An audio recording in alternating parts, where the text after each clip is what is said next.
long night of the Dark Ages covered Europe, and darkness covered the people, the lamp of truth still shone brightly in Scotland and Ireland.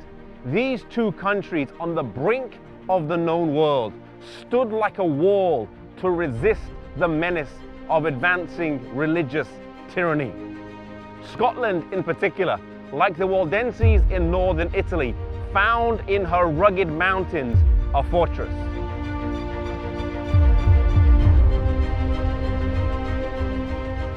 Iona is an isolated island that has become famous in Christian history.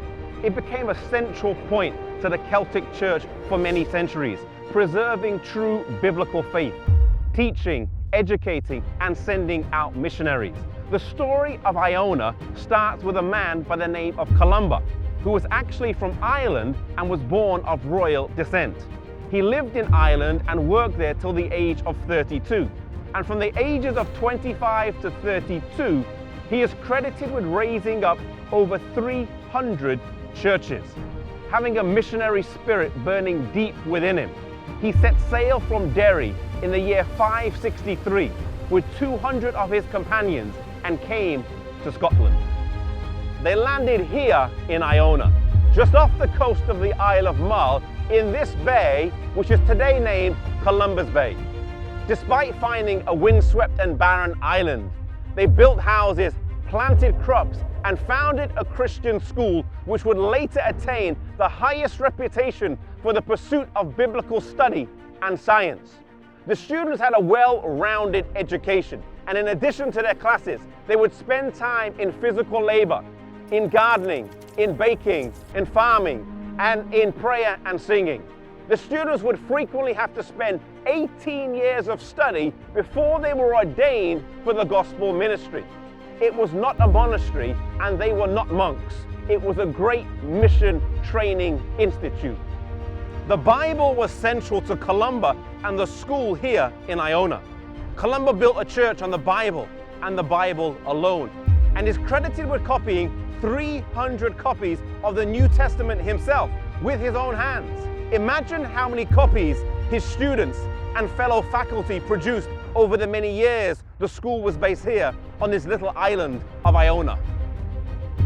They followed the commandments of the Bible, including keeping the fourth commandment. In fact, the church here in Iona kept the Sabbath for several centuries. In many ways, the believers here were preserving a faith that was handed down to them over the generations since the earliest believers. They did not see themselves as reformers or as breaking away from Rome, for the faith that they kept had been around much longer. Columba labored here for 34 years before passing to his rest on the 9th of June, which was a Sabbath day.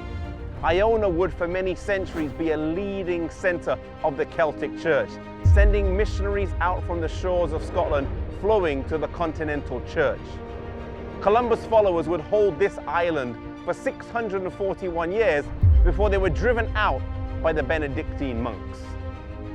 Iona stands to us today and gives us lessons in the missionary work that took place here. While today many people come for a time of peace, reflection, and contemplation, a place where they can feel closer to God, we cannot deny the work that took place here. Maybe God is calling you to go and get trained, like the missionaries who would come here to be trained and would go out for service. Maybe God is calling you to be trained for mission service. Maybe He's calling you to a life of full-time ministry. Maybe God is calling you to change the whole course of your life. And if God is calling you, harden not your heart and follow the Lord's leading.